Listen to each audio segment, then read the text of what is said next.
there someone that you wish you never met? Or maybe there's someone that you wish a loved one never met. There are people that if we had our way, if we could go back, we would change it so that they did not have the influence in life that they have had. And why is that? Well, looking at it objectively, we can kind of tell that they had a net negative effect on us, or they had a negative effect on the life of our loved one. In your mind, you already know that there's such a thing as a good friend who has a positive effect, and bad friends who, and when they come in, they do whatever it is they're going to do, and when they leave, it's a negative effect on your life. We all have this sort of floating definition of what a good friend is, what a bad friend is, who to trust, how you arrive at a place. But what if our definitions are just a little bit off? This morning we're going to look at two passages out of the book of Hebrews that describe who a good friend is. What does a good friend do? So starting with Hebrews 3, and then also in Hebrews 10, we're going to be looking at these brief descriptions of what a good friend is. The author of Hebrews, he's writing this letter to Hebrews, right? That's where the name is from. Now Hebrews, these be people coming out of the Old Testament, like the Israelites, right? They follow Yahweh.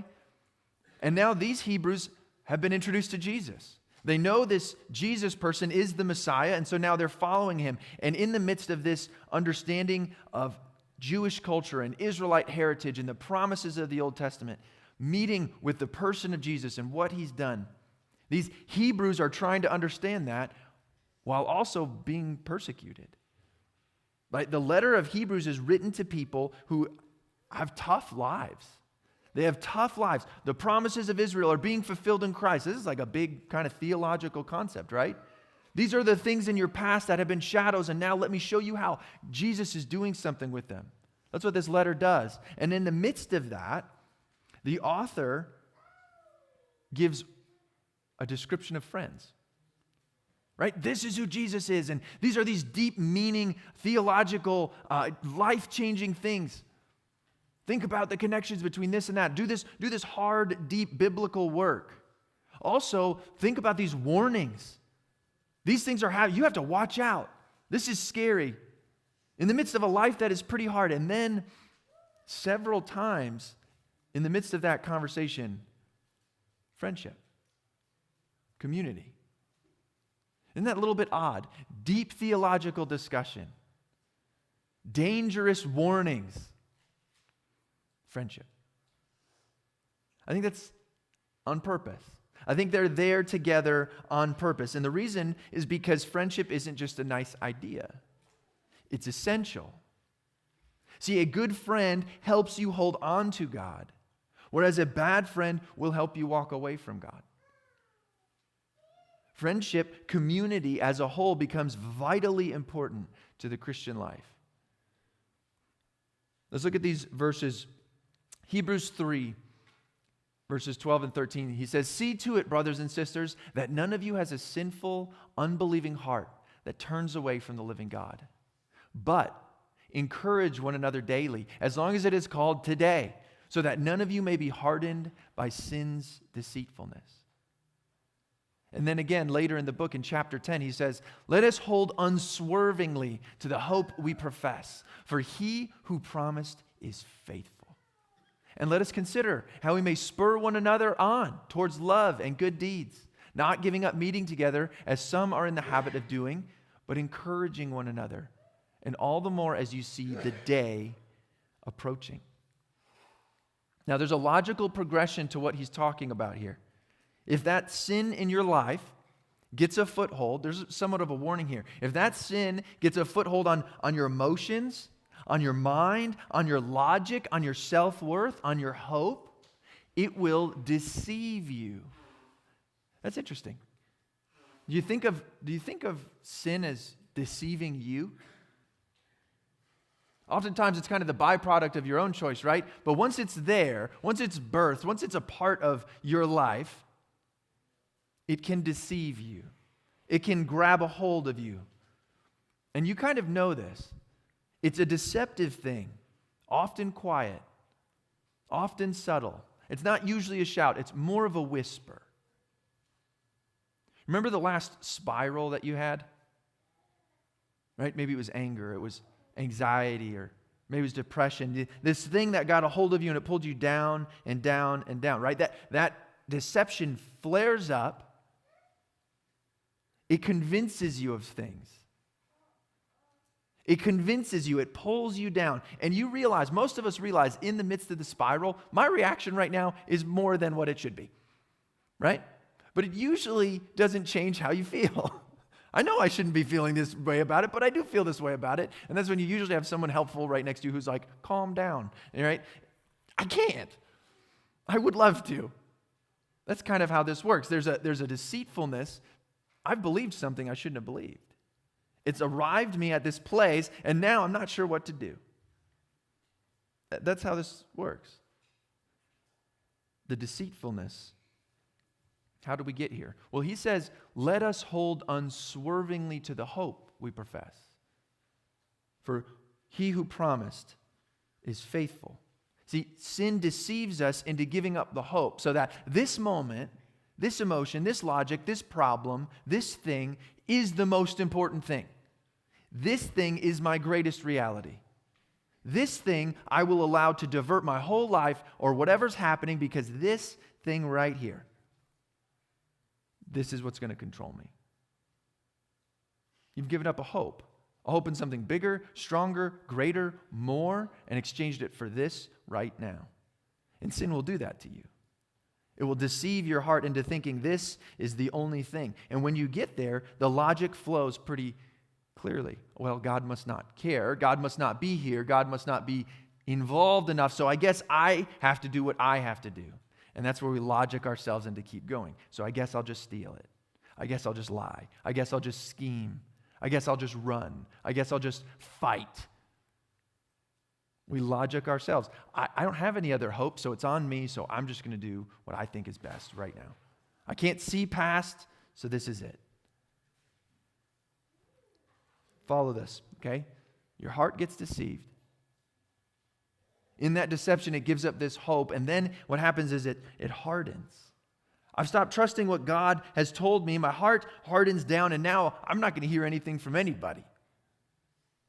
I'm not going to hear from them. I'm not going to hear from them. I don't want to learn.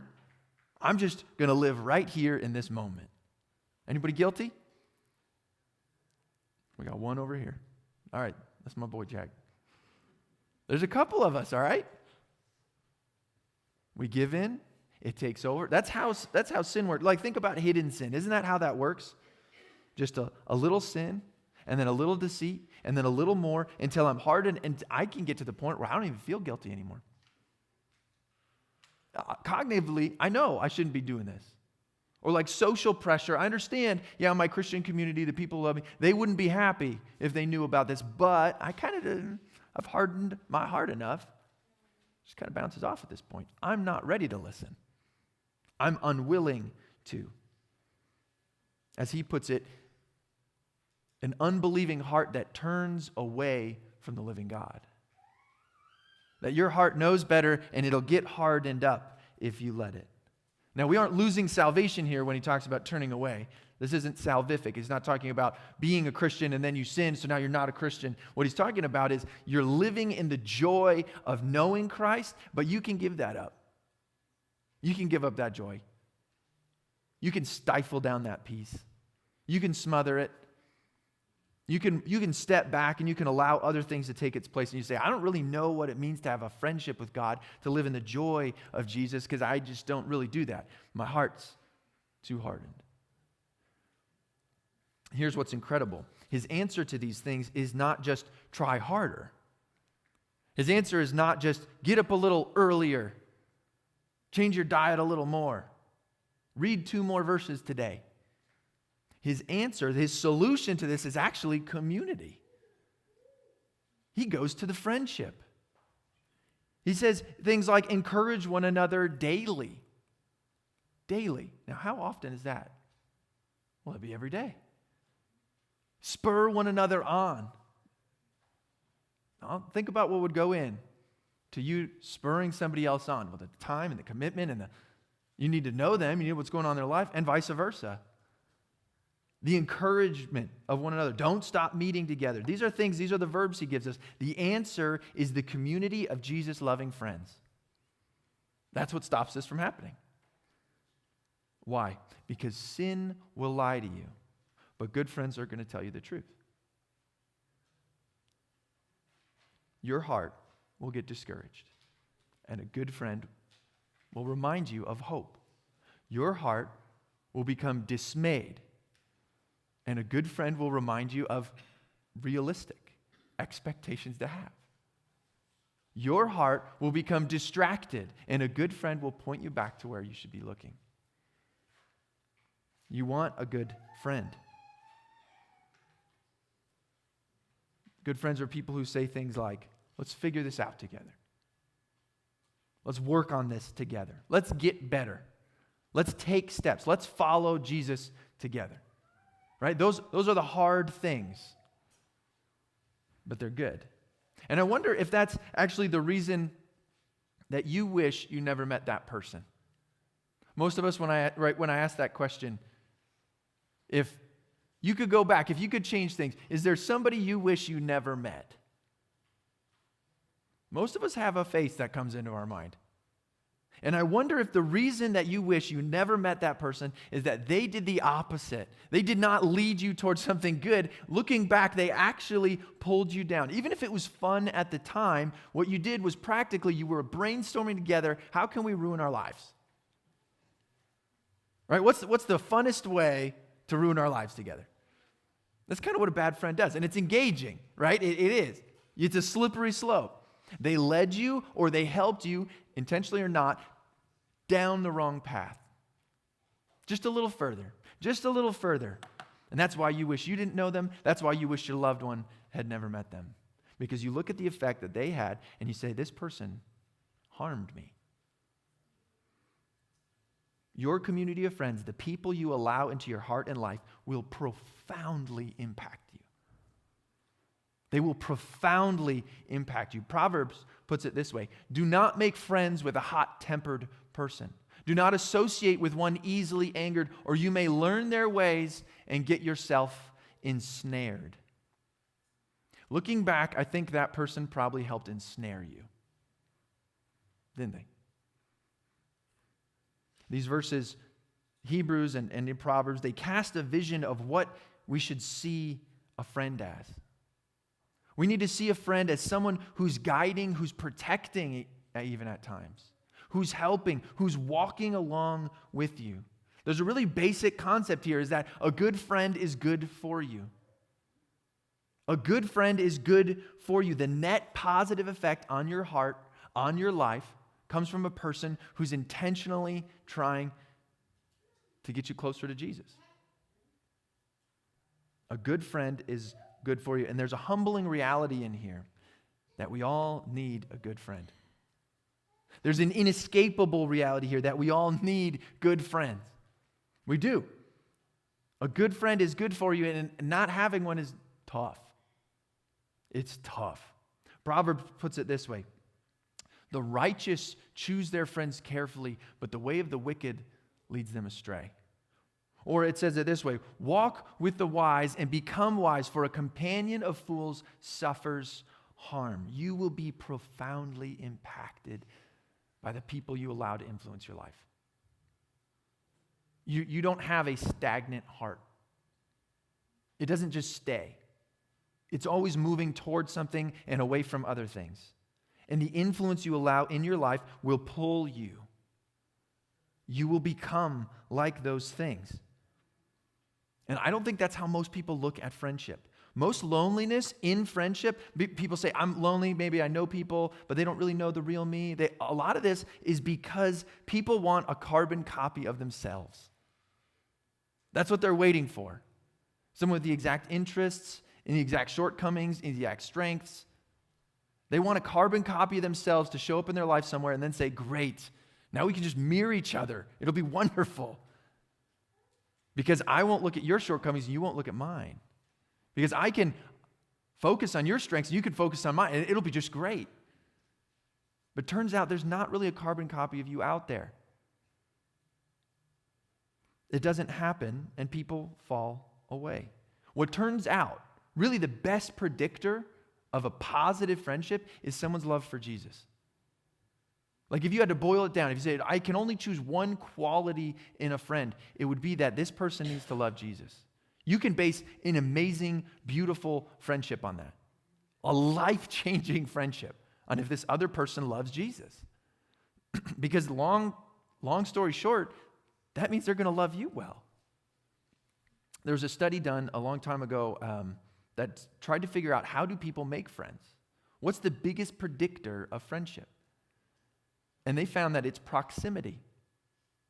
You are more likely to be friends with your neighbor, friends with the person who works next to you, friends with the person you run into all the time at the store, friends with the person you cross the paths with the most. You're more likely to be friends with them if they don't hold the same political, they don't hold the same religious, they don't hold the same anything. They're different age group, they're different social economic background. You're more likely to do that than if you found someone who's carbon copy who lives kind of far away. See, when you get around people, you really can be friends with anybody if you allow your heart to. But the best predictor of a good friendship is you find people who say, I also love Jesus. That in and of itself can be the foundation of a massive, life-changing relationship for you. Because you both can align to the same thing. And I know I lost some of you in this part. Some of you are going, I don't really need friends. I'm more the lone wolf type. Ow! I think a lot of people, I don't think most people start there. I've never run into a kid who wants to be the lone wolf type. We all want friends. And the reason we arrive at the lone wolf mentality is because we've been hurt. And we tried, we got hurt, we got let down, we got abandoned, we got tired. And so then we ask questions like Proverbs does here. Many claim to have unfailing love, but a faithful person who can find? I've tried to have friends. I put myself out there. I put my trust in them. I did, and they hurt me. And that is the hurt of past bad friendships. That's what twists this. A bad friendship. I thought a lot about this. I think there's two types of bad friendships. There's two types. The first is a bad friendship that's defined by control, or a bad friendship that's defined by silence. Those are really the two categories that if you're looking at a friendship and you're saying, I want this to be good for me, and I want this to have a net positive effect on my life, you can't have the control and you can't have the silence. And some of us, looking back, I hope, can recognize, man, that is where this went bad. See, a friendship defined by control is where trust is going to be leveraged to manipulate you.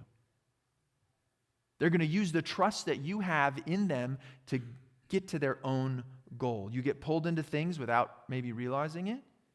And over time, it affects you. Suddenly, you're doing things and tolerating things you never would have considered before. You never would have allowed before. You would have dismissed them out of hand. But this person sort of ushered you in, and using the trust in them, they brought you to this place you feel stuck. You feel like you have no choice. You feel pressure.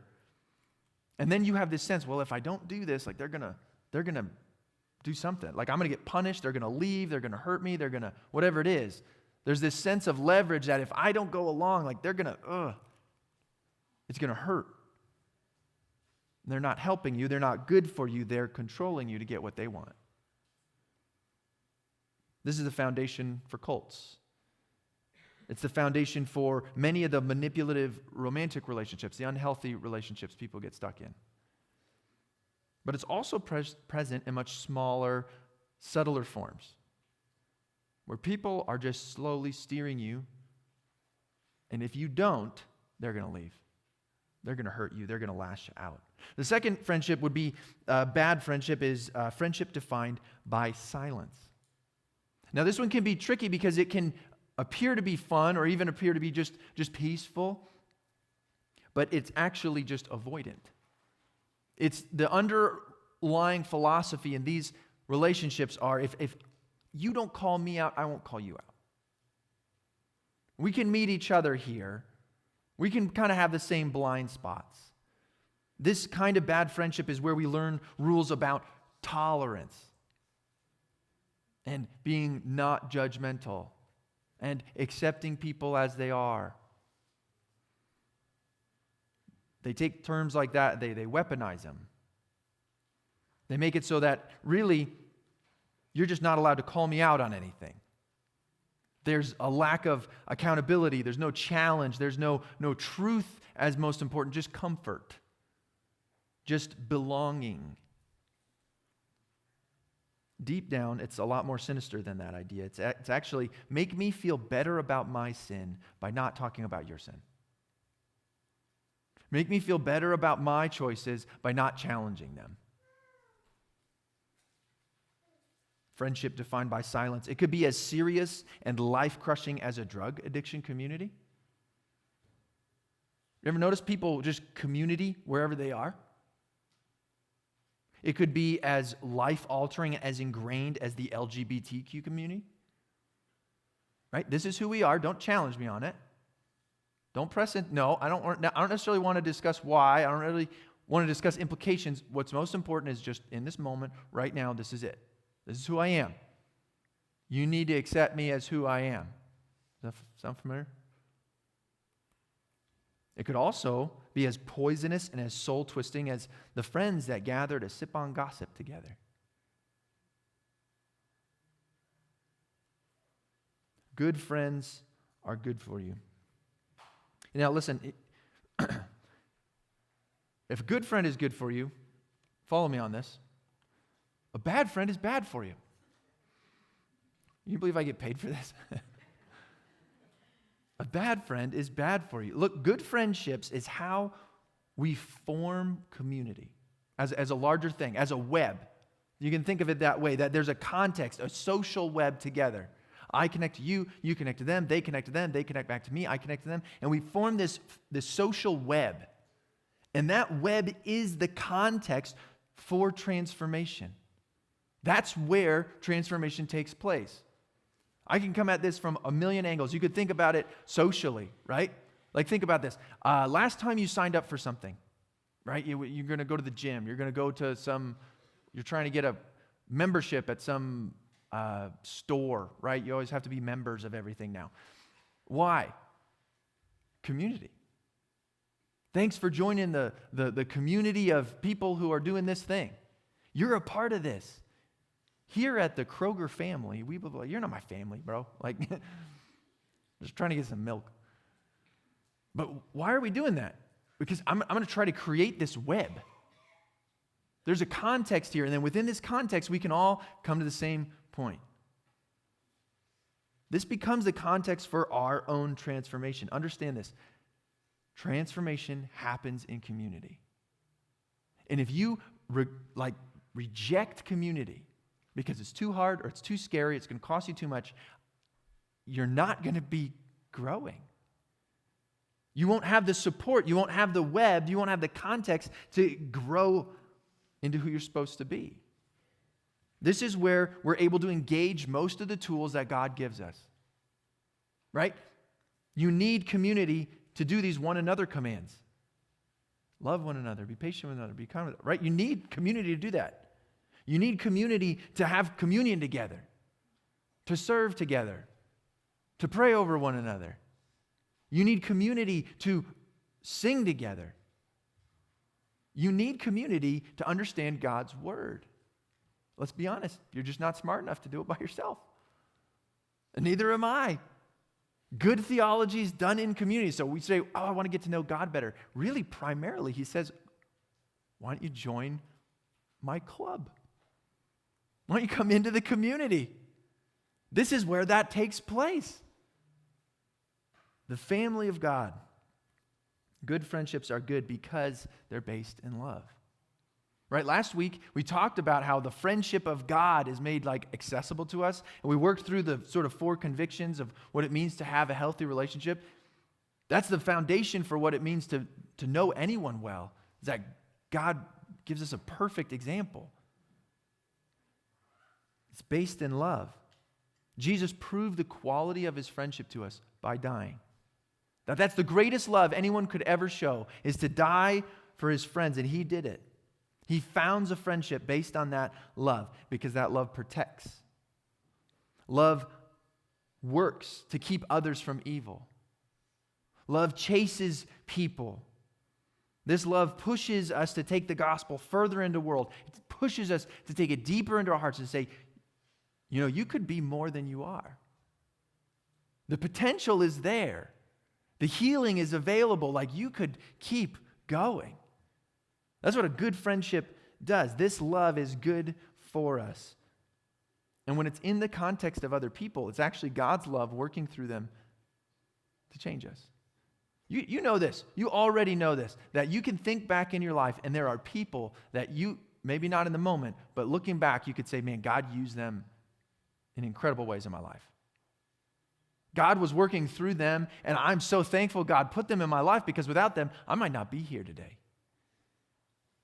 God loving you through other people. God's friendship coming through the friendship of his people to his people. It's a pretty good design, actually. It works really well. That's why love won't be a friendship defined by control. Because you don't control people to nurture them, to guide them, to correct them. It doesn't help. Love may show up and be a tough love. It may be a correcting thing, but it won't be a controlling thing. But love will also not be the foundation of a friendship defined by silence. Love confronts. A person who loves you enough to not leave you where you are. To confront you with hard things that are good things. See, love can be tough love. A good friend loves you enough to challenge you, to help you, to work with you. So, what does it look like to actually have this love in our life? To actually have a friendship that does this? Well, like I said last week, we talked about the 4 relationship convictions: that I am worth knowing, that I need to believe that you're worth knowing, that I need to accept the risk of trusting, and I also need to accept the work of growing. And that if we had these 4 things, we sort of get put into a system, a cycle, if you will, that I'm able to know you more and to be loved by you more. And at the same time, I get to know you more and love you more. And it gets sort of deeper and more valuable and more quality the longer we're involved together. That if a relationship is growing as it ought to, if it's based in things like these 4 convictions, it just brings more love. So the question again is, how do we take things like this? Friendship not based on silence, not based on control, but actually love. That we love one another the way God has loved us. And we put it into our lives where I am convinced that God is doing something good. So I'm worth knowing. And I'm convinced that God's doing something good in your life, and you're worth knowing. And we both come to the conclusion that, hey, this is going to be kind of risky. If I open up my heart to you, I'm giving you leverage that you could hurt me with. And also, when this takes place, it's going to require both of us to grow. I'm going to have to pour into you. You're going to have to pour into me. We're both going to have to look facts in the face and say, you're right. I should deal with that. I need to get past this. That it's going to take work. So help me by recalibrating your view of friendship a little bit, okay? A lot of us think friendship as like, well, we were in the grocery aisle together and we both reached for an apple and we touched it at the same time. Oh, you like apples? I like apples. Friends, But it's kind of not how anything works, right? It's more in the sense that you cross paths, you continue, but I need you to recalibrate the way you look at friendship so you can understand how this quality can be carried over, the intentionality can. I want you to think about your friendships like concentric circles, right? So the innermost circle here, maybe only 1 or 2 people, honestly, have this in your life, but this would be an all-access pass. They get to know you. They have an all-access pass to your heart. There's no place that they're not allowed to go. There's no question they're not allowed to ask. Right? You ever had an all-access pass to things? You go and you're trying to get somewhere and there's a bodyguard, they're like, hey, you can't go. And you're like, oh, they're like, you're good. You're good. That's what some people need to have that to your heart. Generally, for most of us, this should be your spouse. If you're married, your spouse should have the pass that says, I get to know all of you. That's what it means to be married, to be one. I get to know all of you. And really, you can't have too many people do this. You just don't have the bandwidth to upkeep those relationships. But 2 people, probably at most. Some of us have a few more, but really, that person, you don't stop from ever asking a question. Now, there's another circle here, and I actually think this is the most difficult one. And I call these ones the VIP. They don't get an all-access pass, but they get around, all right? They get to go most places. They might not know the deepest regions of your heart, but they know you in a deep way. These people have the ability to speak truth. They have permission to call out sin, and they can also ask a lot of hard questions. And I think this piece is why most of us struggle. That we don't fill this role in our lives normally, regularly. That you have to have the trust in this person to give them a hunting license. I've talked about this before. You want to be able to give some people a hunting license where you're like, here you go. If you see something, say something. Here you go. If you see something in my life, you're free to take a shot at it. You have my permission. You get to say the hard things. It might get bloody, but you're allowed. It might be unfortunate in the moment. I might not like it. It might be painful, but it's good, and I trust you with it. Here's a license and a loaded rifle. Go after it. I think when we struggle to be known, it's like we have these all-access people, maybe your spouse or maybe 1 or 2 others, and you have those and you say, okay, these people know me, but really I can't just spend all my time in kind of like therapy with them, right? I have a normal life to live. And we begin to start to feel like maybe they're only my friends because they have to be, right? They're my brother or they're my wife or they're my whatever. And they're kind of chained to me. They have to do this. But there aren't other people who care for me deeply. This is a hard role to fill, but I do think this is where a lot of our loneliness comes from, where people are able, think about how many people in your life could come up to you and ask you these questions. Why do you think about money so much? Why don't you pray with your wife more? Why do you talk about your husband that way? Why aren't you more generous? How is your sex life? What are you scared of? We need to have people in our lives who can ask us those questions, and we don't get offended, we don't shut them down, we don't ignore the text. For people to be able to peer into our hearts and say, I don't think that's right. This piece here, this is a problem, because what happens if we don't? If we don't have those people, we're back at the beginning, where sin can get in there and there's nobody to call it out. It deceives us, it hardens our heart, and there's nobody around saying, can you hold on? You're really not all that good, all right? Let me humble you down real quick. You really don't deserve that. You're really acting out here.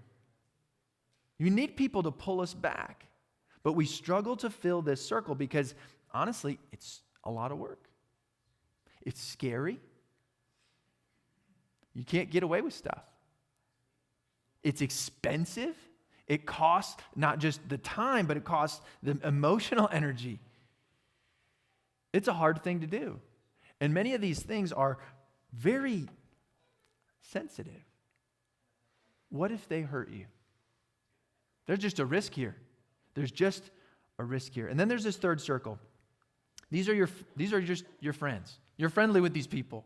They know you a bit, you know them a bit, you're willing to go to the extra effort to say hi and shake their hand and see how they're doing. You kind of know their lives and you love their kids, right? This is just your friends. And a lot of us don't necessarily have a hard time filling this circle. But I do want to throw an interesting thought to you, all right? I think there's a formal way to fill this circle. The formal way, instead of just kind of running each other, you know each other through work, whatever. The formal way is actually church membership. I thought about this week. Isn't this interesting? The formal way to fill your life with friends is through church membership. Is to say, hey, you and I have a formal agreement that we're not going to have a friendship defined by silence or a friendship defined by control. You and I have a formal relationship through the church that says we're going to hold each other accountable to live the right way, to do the right things, to show love. And in our friendship with one another and the work we do, we're going to spread the gospel to the world. Right? It's sort of a formal way. Now, it doesn't mean you have to be best friends with everybody in church but it does mean a couple things. One is some of y'all need to be members and you're not. Right? Get on board with that. And the other thing is some of y'all members need to be more friendly. Right? This is a place where the relationships can flourish pretty well. I think there's this last broadest circle, which outside of the people that you do trust, and you know in a general sense, you have just a mission field where you're able to lean into them and say, hey, I'd like to get to know you. I'd like to move you up in levels in my friendship. I'd like to bring you into this next circle. Let me tell you about Jesus. He's kind of important moving forward. Right? We know people and we trust them and we love them, but they really don't necessarily become friends until we're able to align our lives' purposes together. Like it's tough to be friends with people who are headed in opposite directions in life. Eventually, the distance becomes hard and it starts to strain. Not that you hate each other, but you realize like it's just, it's not necessarily compatible for friendship. The broadest circle, this is your mission. And so look, I know we're all too busy to make friends. Like that's the thing. We all just have the business of busyness, and it's the problem with that excuse is it's not unique enough. It's not unique enough. Here's the author of Hebrews, and he calls them out. He says, verse 25 there, he says, and let us consider how we may spur one another on toward love and good deeds, not giving up meeting together, as some are in the habit of doing. Like it's not unique to be busy. Like we're all busy. But if you control your habits, you're going to control a lot more of the outcomes. This is something we all struggle with. We all struggle. That friendship may seem extra. What I'm describing to you may seem like too much work, too much hassle, too much annoying. But the passage here points to a hope that's an urgent hope. I just want to centralize on this for a second, okay? He says, don't give up meeting together as some are in the habit of doing, but encouraging one another, and all the more as you see the day approaching. He's saying, look, I know y'all are busy doing things, but just think for a second about what's most urgent. Because there is a day coming. This is all going somewhere. And if you are living in a way that's sort of separating you from people, you're going to miss a big portion of this. He says you need to be a good friend. You need to chase down your wayward friends. You need to encourage one another. You need to strengthen one another. You need to go to church together. You need to be there. You need to go to Jesus together so that it can help you become who you are supposed to be. And you can help them become who they are supposed to be. Jesus will come back, and your limited time together here on planet Earth will be multiplied, and it will be optimized, and profound quality will be brought out of it if you walk with other people who love Jesus well. That's just the end of it. If you want to do this well, you need other people who are also trying to do it well. And they need to have access to your heart in a way that matters. And you need to have access to their heart in a way that matters. And you can push against that, and you can say, I don't like that. That's too much work. That's too costly. And I don't care. It's what's here. It's what we have to do if we want to make progress on this. See, good friends are good for you. You just have to have that as a part of the way you approach community. Jesus is planning on healing us through community together. That's his plan. That's what he lays out. He's going to teach us to trust together. He's going to strengthen our faith together. He's going to shape our hearts together. He's going to encourage us to fight the good fight together. And that's what the resurrection life is about. It's something we do together. It's something we can live in. And the Christian joy, the resurrection power, pulling me out of an old life happens in the context of community. That's the only way I know how anyone can make it forward. That God's going to empower me in my new life with Him as we walk together. Do you want more of that? It's the question that I have because not everybody really does. Some people are just piddling around. They're just kind of walking forward, kicking dirt, and I don't want to live that way. So it comes down to this question, are you willing to follow Jesus into it?